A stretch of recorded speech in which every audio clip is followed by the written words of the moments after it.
Abre, Senhor, os meus lábios, e minha boca proclamará a vosso louvor. Glória ao Pai, ao Filho e ao Espírito Santo, como era no princípio, agora e sempre. Amém. Evangelho de São Lucas, capítulo 6, versículos do 39 ao 42.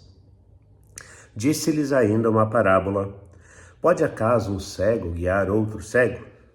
Não cairão ambos num buraco? Não existe discípulo superior ao mestre. Todo discípulo perfeito deverá ser como o mestre. Porque olhas o cisco no olho de teu irmão e não percebes a trave que há no teu? Como podes dizer a teu irmão: Irmão, deixa-me tirar o cisco do teu olho, quando não vês a trave em teu próprio olho? Hipócrita, tira primeiro a trave de teu olho, e então verás bem para tirar o cisco do olho do teu irmão. Palavra da salvação. Glória a vós, Senhor. Um trechinho bem curto hoje do Evangelho, onde Jesus nos faz algumas admoestações, algumas lembranças acerca da nossa conduta. Todo cristão, ele recebe com o seu batismo a tarefa, como se diz na igreja, o munus, a missão de ser um evangelizador, de ser testemunha, de conduzir também o outro. Para isso, Jesus está nos lembrando com essas palavras que ele diz aqui que nós devemos ser fiéis, que nós devemos buscar a perfeição como o nosso mestre, que é ele mesmo, o Senhor Jesus, para então podermos também ajudar a conduzir. Quando ele faz essa comparação que nós somos cegos, não devemos ser cegos e querer guiar outro cego, ele está nos lembrando desse fato que nós precisamos nos converter e que nós precisamos buscar uma vida adequada ao Evangelho. E então, somente com o nosso exemplo, já podemos ser luzes para outros que vêm conosco, que se aproximam de nós. O problema nosso, muitas vezes, é que nós gostamos muito de falar. Às vezes a pessoa tem um problema, tem uma dificuldade, tem uma dúvida, e nós temos todas as respostas. Mas na nossa própria vida nós não sabemos para onde vamos. E é dessa hipocrisia que Jesus então chama a atenção para cada um de nós.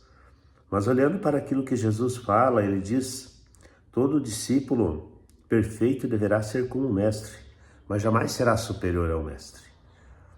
Eu sempre reflito que o nosso parâmetro, o nosso ponto de partida nas circunstâncias sempre deve ser Jesus.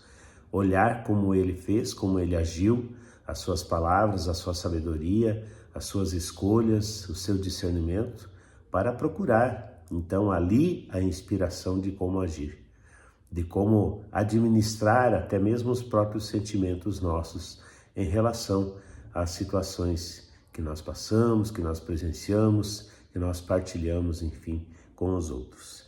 E como que é Jesus? Jesus, ele é um radical. Essa palavra radical encontra muita resistência hoje, soa mal, né? Soa forte. Mas essa radicalidade que o Evangelho sempre nos orienta, sempre nos sugere e até mesmo nos cobre em algumas circunstâncias, não tem a ver com um aspecto mais negativo de fanatismo. Não, ser radical não é ser fanático. Veja o exemplo de Jesus. Ele foi radical no amor, ele foi radical na entrega, ele foi radical na sua missão, ele foi radical nas suas opções, ele foi radical na sua conduta, por amor.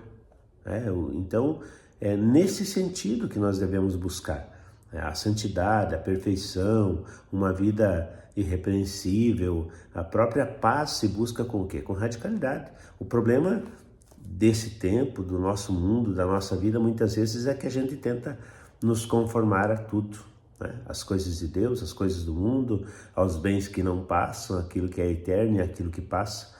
E é claro que é preciso haver um justo equilíbrio entre tudo isso. Mas nós temos que fazer opções. Não dá para amar todas as coisas do mundo e amar também as coisas de Deus. É difícil. Então, quando nós vemos alguém que toma a opção mais radical pelo Evangelho, nós também temos que ter certa paciência, certa prudência antes de condenar, né? E quem está muito apegado ao mundo também não devemos condenar, porque como fez Jesus, ele acolheu, né? Direcionou a palavra de amor, de sabedoria, de condução, de mudança de caminho, mas também sem condenar. Então é isso, que não sejamos cegos, que não sejamos mudos, que não sejamos surdos, que não sejamos perdidos para guiar, tentar ajudar alguém que precisa achar o caminho, mas que nós estejamos no caminho com Jesus, que é o caminho, a verdade e a vida, e assim poderemos, quem sabe, orientar também aos outros para Ele. Um dia abençoado para você, que o Espírito Santo esteja contigo, te ilumine, te conduza e te fortaleça.